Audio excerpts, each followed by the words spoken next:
process begins with abrasive grinding, removing imperfections. Then, precision cutters shape the rod. The calibration is complete. We have stable alignment on the Z-axis. Confirmed. All parameters are within tolerance.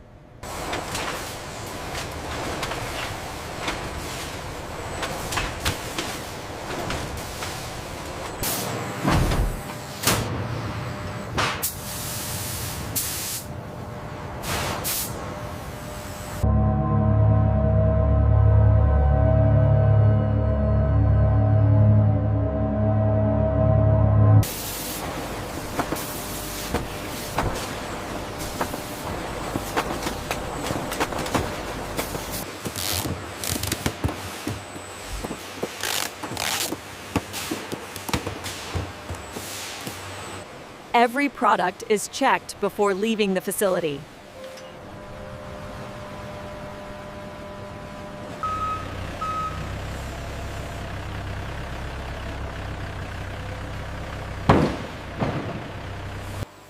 And that's how a ring stand is made.